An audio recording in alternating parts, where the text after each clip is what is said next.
And here with me on the set once again is Sultan Barakat. He's professor of public policy at Hamad bin Khalifa University. And we're glad to have you back with us. Thank you. Let's talk some more about this latest effort by the White House to get both parties to agree to this ceasefire. What do you make of it?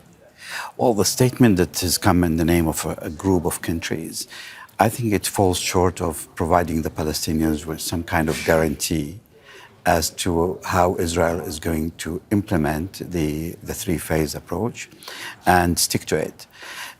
What it does, it calls on Hamas to accept, and it assures Hamas that Israel is willing to move forward, but it doesn't really give specific conditions that can commit Israel to move forward.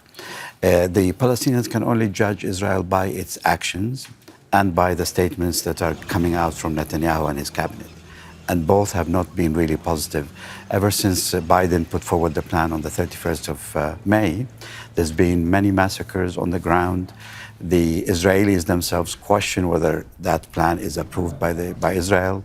And his cabinet members have put out very conflicting statements about them accepting to move forward in this way. So the whole thing is really still very, very confusing.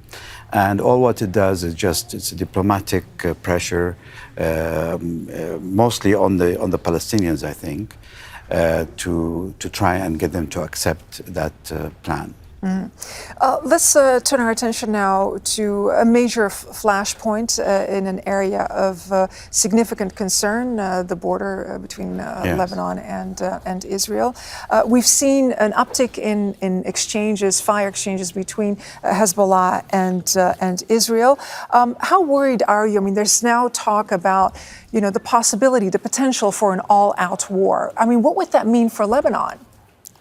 Well, obviously, if Israel decides to go full force into Lebanon, that would be devastating. And given the history of the previous attacks, they will first start by attacking power stations and basic infrastructure in Lebanon. But I think this time it's quite unlikely. I mean, Israel now is being pursued by ICJ, it's pursued by ICC, by the International Court of Criminal Court. They have the whole world watching their action. It's very unlikely that they'll be foolish enough to want to add to the civilian victims and to the urban warfare that they're already conducting in Gaza. So the most likely, I think, they will maintain a tit-for-tat reaction with Hezbollah, quite limited and targeting where the missiles have come from, and keep on this pattern, trying to, as much as possible, limit the spread of this war. What would it mean for Hezbollah, were this to escalate or intensify further?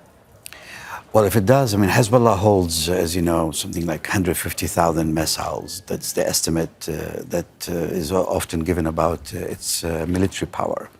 And if they decide to launch those missiles onto Israel, then it will not be similar to what Iran did. Iran had the buffer zone of Jordan and Iraq, and then the international community was already based in Jordan and managed to bring those down. In terms of Hezbollah, it will land straight into Israel. And that will be a nightmare scenario. And I think Iran, who's the main ally of Hezbollah, does not want escalation either. They have been avoiding it, even when they themselves reacted to the bombing of their consulate in Damascus. They've done it in a way that assured the Israelis and the international world that this is just a response and they're not looking for an escalation. Sultan Barakat, thank you so much for your insights. Thank you. Thank you. Make sure to subscribe to our channel to get the latest news from Al Jazeera.